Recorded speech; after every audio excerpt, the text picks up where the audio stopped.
कैसे आप सब उम्मीद करते हैं अच्छा होंगे। तो आज से इस चैनल के माध्यम से हम लोग प्रत्येक दिन एक प्रैक्टिस सेट देखेंगे बीपीएससी 3.0 के लिए। तो चलिए आज की वीडियो को बिना देरी किए हुए शुरू करते हैं और इनमें बता दें कि हम सिर्फ जीके जीएस के प्रश्न को देखने वाले हैं और इस सेट में जो है कोई भी गलतियां आपको देखने को नहीं मिलेगी और जो है इसमें सत्य है और ये हमने खुद 2 बार 4 बार पढ़ा है। इसके बाद ही मैं ये सब वीडियो बना रहा हूँ। चलिए शुरू करते हैं। यहाँ इनमें जो है 71 नंबर क्वेश्चन से 150 नंबर प्रश्न तक देखने वाले हैं और इससे पहले जो है मैथ है, रीजनिंग है और 30 प्रश्न जो है वह जो है 30 प्रश्न भाषा से लिया गया है जिनमें हिंदी और इंग्लिश शामिल रहते हैं। तो चलिए वीडियो को शुरू करते हैं। पहला क्वेश्चन है कि निम्नलिखित में से कौन सा माल तथा सेवाओं के उत्पादन की आवश्यकता नहीं है। नहीं पूछा गया है तो इसका राइट आंसर हो जाएगा श्रम। ऑप्शन नंबर डी सही हो जाएगा। अगला क्वेश्चन है कि अर्थशास्त्र में हाथ में कच्चा माल तथा धन जिसका उपयोग उत्पादन में किया जाता है उन्हें डैश कहा जाता है। तो उन्हें क्या कहा जाता है? कार्यशील पूंजी कहा जाता है। ऑप्शन नंबर ए सही हो जाएगा। अगला नंबर क्वेश्चन है कि निम्नलिखित में से कौन दोनों सदनों को स्थगित करता है। दोनों सदनों को कौन स्थगित करता है? तो ये सिर्फ राष्ट्रपति ही कर सकते हैं। ऑप्शन नंबर ए सही होगा। अगला क्वेश्चन है कि जीवन का संरक्षण तथा व्यक्तिगत स्वतंत्रता भारतीय संविधान के किस अनुच्छेद में दिया गया है? तो अनुच्छेद 21 में दिया गया है। ऑप्शन नंबर सी से होगा। अगला क्वेश्चन है कि विश्व के इतिहास में एकमात्र राजा कौन था जिसने कलिंग युद्ध जीतने के बाद विजय त्याग दिया था? तो यह कौन एकमात्र राजा था? तो यह राजा अशोक था। ऑप्शन नंबर बी सही हो जाएगा। अगला क्वेश्चन है कि किस वर्ष में महात्मा गांधी ने असहयोग आंदोलन वापस ले लिया था? तो 1922 ईस्वी में चोरा चोरी कांड के जो हुआ था, चोरा चोरी की घटना, उसी से दुखी होकर गांधी जी ने असहयोग आंदोलन वापस ले लिया था। ऑप्शन नंबर बी सही हो जाएगा। कौन सी जलडमरू मध उत्तरी अमेरिका को दक्षिणी अमेरिका से जोड़ती है या अलग करती है? एक ही बात होता है। तो यह है पनामा नहर। पनामा नहर जो है उत्तरी अमेरिका को दक्षिणी अमेरिका से जोड़ता है। अगला नंबर क्वेश्चन है कि पश्चिम से लेकर पूर्व तक भारत का विस्तार 68 डिग्री 7 मिनट से 97 डिग्री 25 मिनट पूर्वी देशांतर तक फैला हुआ है या इसी के बीच स्थित है? 68 से 97 25 तक। ऑप्शन नंबर सी से हो जाएगा। अगला नंबर क्वेश्चन है कि पित्त का मुख्य कार्य। पित्त का मुख्य कार्य क्या होता है? पाचन के लिए वसा को पाइसी करना यानी वसा को पचाना होता है। ऑप्शन नंबर बी इसका राइट आंसर हो जाएगा। वसा को छोटे छोटे टुकड़ों में तोड़ता है पित्त। ऑप्शन नंबर बी से हो जाएगा। अगला नंबर क्वेश्चन है कि 1 मिनट में एक सामान्य मनुष्य या सामान्य पुरुष डैश बार सांस लेता है? तो कितना बार? 14 से 18 बार सांस लेता है 1 मिनट में। और धड़कन कितना बार धड़कता है? 72 बार। अगला नंबर क्वेश्चन है कि ध्वनि की गति डैश में न्यूनतम है। ध्वनि की गति जो होती है वह ठोस में सबसे अधिक होता है और गैस में सबसे कम होता है। ऑप्शन नंबर डी से हो जाएगा। कार्बन डाइऑक्साइड ऑप्शन के अनुसार सही हो जाएगा। अगला क्वेश्चन है कि समतल दर्पण द्वारा बनने वाले प्रतिबिंब का आकार सदैव वस्तु के डैश से बराबर होता है? तो वस्तु के बराबर होता है, न कि छोटा बड़ा होता है। समतल दर्पण द्वारा बनने वाले प्रतिबिंब का आकार जो होता है वह वस्तु के सदैव बराबर होता है। ऑप्शन नंबर ए से हो जाएगा। अगला नंबर क्वेश्चन है कि माइक्रोसॉफ्ट एक्सेल को डैश भी कहा जाता है। माइक्रोसॉफ्ट एक्सेल को क्या कहा जाता है? स्प्रेडशीट भी कहा जाता है। ऑप्शन नंबर सी से हो जाएगा।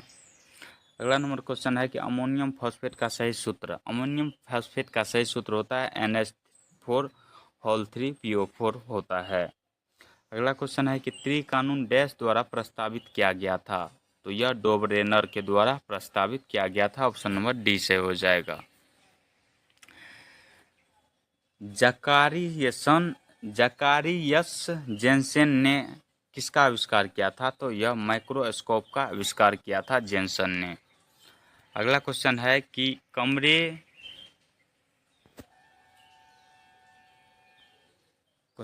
कमरे में रखे रेफ्रिजरेटर का दरवाज़ा खोलकर आप अंततः कमरे को थोड़ा गर्म कर सकते हैं, न कि ठंडा होगा। कमरे में जो रेफ्रिजरेटर लगा होता है, अगर उसका दरवाज़ा खोलते हैं तो कमरा क्या होगा? थोड़ा गर्म होगा।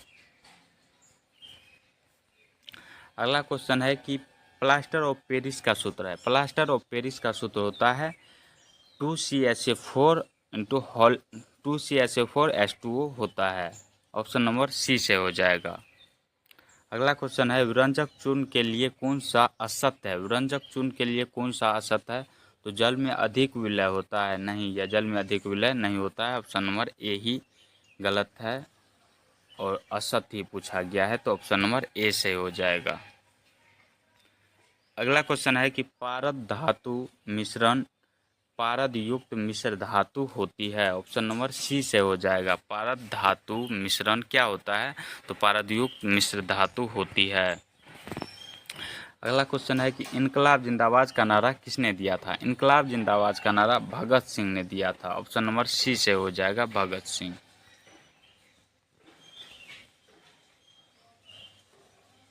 अगला क्वेश्चन है कि 7 पहाड़ियों का शहर किसे कहा जाता है? तो रोम को। 7 पहाड़ियों का शहर रोम को कहा जाता है। निम्न में से कौन सी मीठे पानी की झील नहीं है? मीठे पानी की झील नहीं है तो सांभर झील मीठे पानी की झील नहीं है, यह खारे पानी की झील है, सांभर झील। अगला क्वेश्चन है कि दिल्ली शहर किस नदी के किनारे स्थित है? तो दिल्ली शहर जो है यह यमुना नदी के किनारे स्थित है। लखनऊ गोमती नदी के किनारे स्थित है और गंगा के किनारे कौन सा शहर स्थित है? प्रयागराज है। गोमती नदी के किनारे कौन सा शहर है? लखनऊ है। अगला क्वेश्चन है कथकली की जड़ें किस राज्य में है? कथकली केरल का लोक नृत्य है या त्योहार है। ऑप्शन नंबर सी से हो जाएगा। अगला क्वेश्चन है कि बिहार बंगाल से पृथक कब हुआ था? तो 1912 ईस्वी में बिहार बंगाल से पृथक या अलग हुआ था।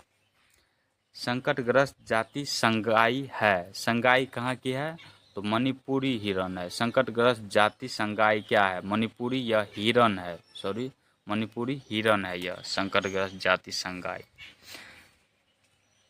अगला क्वेश्चन है कि क्षेत्रफल के अनुसार निम्नलिखित राज्यों का सही अवरोही क्रम क्या है? सही अवरोही क्रम क्षेत्रफल के अनुसार पूछा गया है। तो सबसे ज़्यादा क्षेत्रफल किस राज्य का है? पहले तो मध्य प्रदेश का है, उसके बाद उत्तर प्रदेश का है और इसके बाद आंध्र प्रदेश का है और उसके बाद बिहार का है। सबसे ज़्यादा क्षेत्रफल के अनुसार सबसे बड़ा राज्य जो है वह राजस्थान है। क्षेत्रफल के अनुसार सबसे बड़ा राज्य राजस्थान है। मर्मुगांव पतन या बंदरगाह एक ही होता है, जहां जहाज रुकते हैं, पानी वाले जहाज जहां रुकते हैं उसे ही बंदरगाह कहा जाता है। तो मर्मुगांव बंदरगाह या बंदरगाह है, यह गोवा में स्थित है। ऑप्शन नंबर सी से हो जाएगा। अगला नंबर क्वेश्चन है कि निम्नलिखित में से कौन सी नदी प्रसिद्ध शिवसमुद्रम जलप्रपात बनाती है? तो कावेरी नदी पर जो है यह शिवसमुद्रम जलप्रपात स्थित है। अगला नंबर क्वेश्चन है कि डैश भारत का एक प्रमुख लौह अयस्क क्षेत्र है। डैश भारत का प्रमुख एक लौह अयस्क क्षेत्र है। तो उड़ीसा झारखंड क्षेत्र जो है भारत का प्रमुख लौह अयस्क क्षेत्र है। ऑप्शन नंबर डी से हो जाएगा। अगला है कि सौरमंडल का सर्वाधिक गर्म ग्रह है। सौरमंडल का सर्वाधिक गर्म ग्रह जो है वह शुक्र ग्रह है। ऑप्शन नंबर बी से हो जाएगा। मंगल को लाल ग्रह कहा जाता है। मंगल को लाल ग्रह कहा जाता है। अगला नंबर क्वेश्चन है कि नर्मदा नदी मध्य प्रदेश में डैश से निकलती है। नर्मदा नदी मध्य प्रदेश में अमरकंटक की पहाड़ी से निकलती है। किस पहाड़ी से? अमरकंटक की पहाड़ी से। अगला क्वेश्चन है कि लावली कौन से राज्य का लोकनृत्य है? लावनी जो लोकनृत्य होता है या कौन सा राज्य का है? तो महाराष्ट्र राज्य का। ऑप्शन नंबर ए से हो जाएगा। बिहार में पहली चीनी मिल स्थापित हुई थी, तो बेतिया में स्थापित हुई थी। ऑप्शन नंबर बी से हो जाएगा, बेतिया। नेक्स्ट है कि निम्नलिखित में से कौन एक नवपाषाण सांस्कृतिक स्थल नहीं है? तो कुंतासी जो है यह नवपाषाण सांस्कृतिक स्थल नहीं है। नेक्स्ट क्वेश्चन है कि भारत में राज्य सरकारों के लिए आय का सबसे अधिक महत्वपूर्ण स्रोत है। सबसे महत्वपूर्ण स्रोत क्या है राज्य सरकार का? भूमि कर है। भूमि कर यानी जमीन पर लगाया जाने वाला टैक्स है। निम्न में से कौन सा भारत का सबसे ऊंचा जलप्रपात है? तो सबसे ऊंचा जलप्रपात कुचिकल जलप्रपात है। सबसे ऊंचा जलप्रपात कौन सा जलप्रपात है? कुचिकल जलप्रपात। जोग या गरसोप्पा जलप्रपात यह कर्नाटक में शरावती नदी पर है। अगला नंबर क्वेश्चन है कि रामनाथ गोयनका पुरस्कार किस क्षेत्र में योगदान के लिए प्रदान किए जाते हैं? तो पत्रकारिता के क्षेत्र में। ऑप्शन नंबर ए सही हो जाएगा, पत्रकारिता के क्षेत्र में। अगला क्वेश्चन पूछा है कि एपेक का फुल फॉर्म, एपेक का पूर्ण रूप क्या होता है? तो एशिया पैसिफिक इकोनॉमिक कोऑपरेशन होता है, कोऑपरेशन होता है। ऑप्शन नंबर डी सही हो जाएगा। नेक्स्ट है कि निम्नलिखित राजवंशों में से किसका उल्लेख संगम साहित्य में नहीं हुआ है? संगम साहित्य में किसका उल्लेख नहीं हुआ है? तो कदम का। ऑप्शन नंबर ए से हो जाएगा।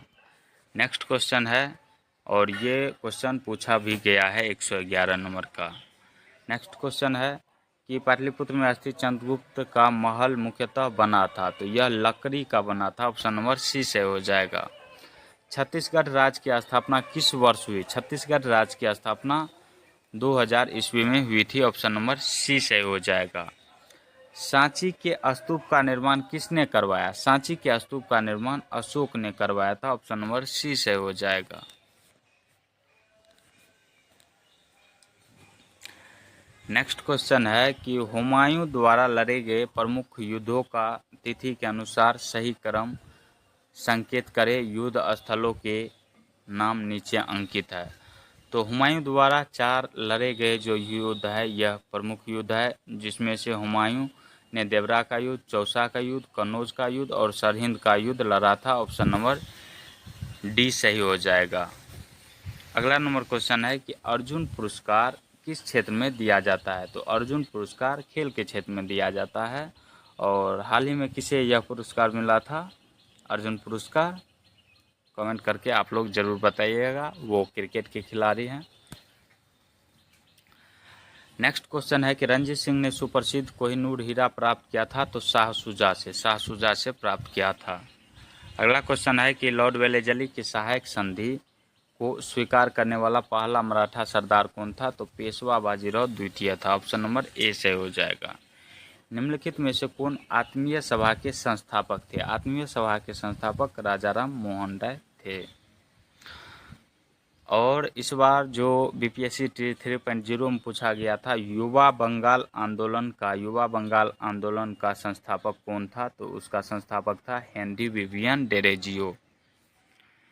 नेक्स्ट क्वेश्चन है कि डैश भारतीय अर्थव्यवस्था का प्राथमिक क्षेत्र है? तो कृषि जो है भारतीय अर्थव्यवस्था का प्राथमिक क्षेत्र होता है। बैंकिंग या सेवा क्षेत्र भारतीय अर्थव्यवस्था का तीसरा क्षेत्र है, यानी तृतीयक क्षेत्र है।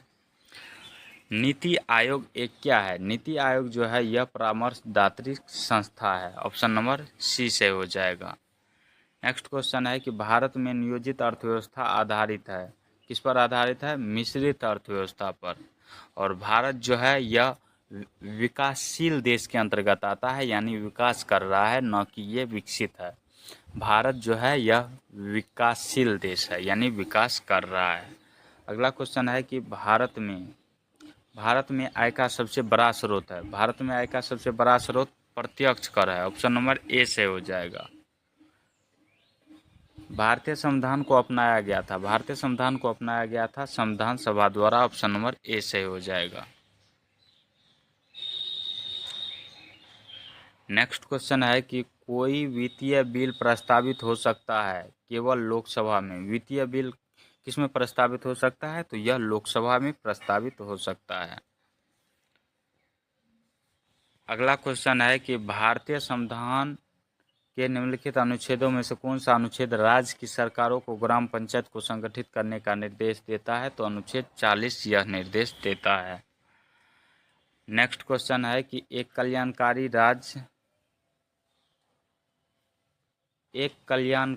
राज्य के निर्देशक आदर्श वर्णित है, तो यह राज्य के नीति निर्देशक तत्वों में वर्णित है और राज्य के नीति निर्देशक तत्व भाग 4 में है। अनुच्छेद 36 से 51 तक में इसकी चर्चा की गई है। अगला क्वेश्चन है कि भारत के राष्ट्रपति को उसके पद से हटाया जा सकता है, तो संसद द्वारा हटाया जा सकता है, महाभियोग की प्रक्रिया द्वारा। अगला क्वेश्चन है कि भारत का प्रजातंत्र इस तथ्य पर आधारित है कि जनता को सरकारों को चुनने तथा बदलने का अधिकार प्राप्त है। अगला क्वेश्चन है कि जहां तक लोकसभा से प्रतिनिधि का प्रश्न है, कौन से राज्य दूसरे तथा तीसरे स्थान पर है, तो महाराष्ट्र तथा पश्चिम बंगाल क्रमशः दूसरे और तीसरे स्थान पर लोकसभा में प्रतिनिधि का प्रश्न है। अगला नंबर क्वेश्चन है कि उस प्रक्रिया को क्या कहा जाता है जिसके द्वारा आनुवांशिक रूप से समान व्यक्ति उत्पादित किए जा सकते हैं, तो उसे क्लोनिंग कहा जाता है। क्या कहा जाता है? क्लोनिंग। मधुमक्खी कॉलोनी के सदस्य एक दूसरे को किस प्रकार पहचानते हैं, तो यह नृत्य से पहचानते हैं। ऑप्शन नंबर सी से हो जाएगा, नृत्य।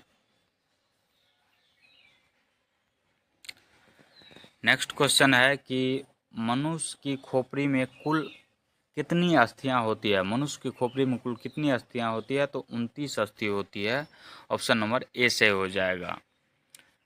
अगला है कि कौन सा मूत्र प्रणाली का हिस्सा नहीं है, तो ब्रोंकाई जो है मूत्र प्रणाली का हिस्सा नहीं है। इसका हिस्सा है मूत्रवाहिनी है, मूत्राशय है और मूत्रमार्ग, तीनों है, मगर ब्रोंकाई नहीं है। अगला नंबर क्वेश्चन है कि परमाणु नाभिक के अवयव हैं, तो प्रोटॉन और न्यूट्रॉन जो है परमाणु नाभिक के अवयव हैं और इलेक्ट्रॉन इनके चारों ओर चक्कर लगाते हैं। किसी परमाणु के चारों ओर चक्कर लगाते हैं इलेक्ट्रॉन। अगला क्वेश्चन है कि डीएनए का पूर्ण रूप क्या है? डीएनए का पूर्ण रूप डीऑक्सीराइबो न्यूक्लिक एसिड होता है। डीऑक्सीराइबो न्यूक्लिक एसिड होता है। नेक्स्ट क्वेश्चन है कि गुरुत्वाकर्षण बल के बारे में निम्नलिखित में से कौन सा कथन सही नहीं है? गुरुत्वाकर्षण बल के बारे में कौन सा कथन सही नहीं है, तो यह वस्तुओं के द्रव्यमान के उत्पाद के व्युत्क्रमानुपाती होता है। ऑप्शन नंबर सी से हो जाएगा। यही सही नहीं है। गुरुत्वाकर्षण बल के बारे में पूछा गया है।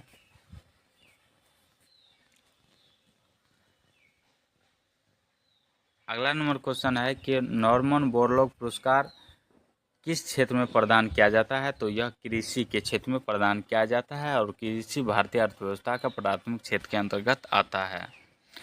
नेक्स्ट क्वेश्चन है कि प्रथम पृथ्वी शिखर सम्मेलन कहाँ हुआ था, तो यह रियो डी जेनेरियो में हुआ था। ऑप्शन नंबर सी से हो जाएगा। रामसर सम्मेलन का मुख्य उद्देश्य जो था यह आर्द्रभूमि का संरक्षण था। अगला क्वेश्चन है कि किस प्रकार के प्रदूषण से बचाव के लिए ग्रीन मफलर का प्रयोग किया जाता है, तो ध्वनि या शोर से बचाव के लिए ग्रीन मफलर का प्रयोग किया जाता है।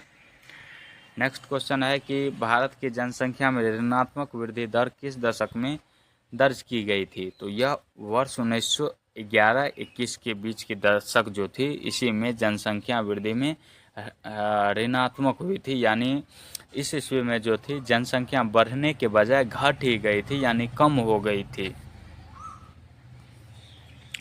अगला क्वेश्चन है कि वर्ष 2011 की जनगणना के अनुसार निम्न में से किस राज्य का जनघनत्व सबसे अधिक है, तो यह बिहार का जनघनत्व सबसे अधिक है।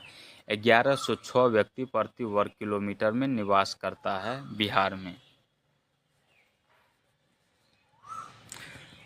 अगला क्वेश्चन है कि भारत की सबसे बड़ी जनजाति कौन सी है? भारत की सबसे बड़ी जनजाति गोंड है।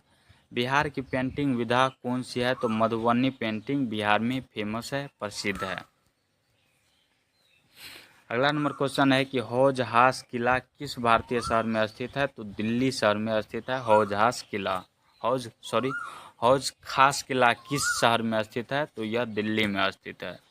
नेक्स्ट है कि कौन सा बांध अफगान भारत मित्रता बांध कहलाता है, तो यह सलमा बांध या सलमा डैम जो है यह भारत अफगान मित्रता बांध कहलाता है। नेक्स्ट क्वेश्चन है कि निम्नलिखित में से कौन से अम्ल को बैटरी अम्ल भी कहा जाता है, जिसका उपयोग कार की बैटरी में किया जाता है? तो सल्फ्यूरिक अम्ल, जिसका सूत्र होता है H2SO4। ऑप्शन नंबर ए सही हो जाएगा। अगला क्वेश्चन है कि निम्नलिखित में से कौन सा तार वाला वाद्य यंत्र नहीं है? तार वाला वाद्य यंत्र जो है यह तबला नहीं है, बाद बाकी सितार है, सरोद है, संतूर है, यह तार वाला वाद्य यंत्र है। अगला नंबर और आज का लास्ट क्वेश्चन जो है वह है निम्नलिखित में से कौन सा पेट्रोलियम निर्यातक देशों के संगठन ओपेक के संस्थापक सदस्यों में सम्मिलित नहीं है? तो ईरान है, सऊदी अरब है, इराक है, मगर नाइजीरिया नहीं है और नहीं पूछा गया है, तो इसका राइट आंसर डी सही हो जाएगा।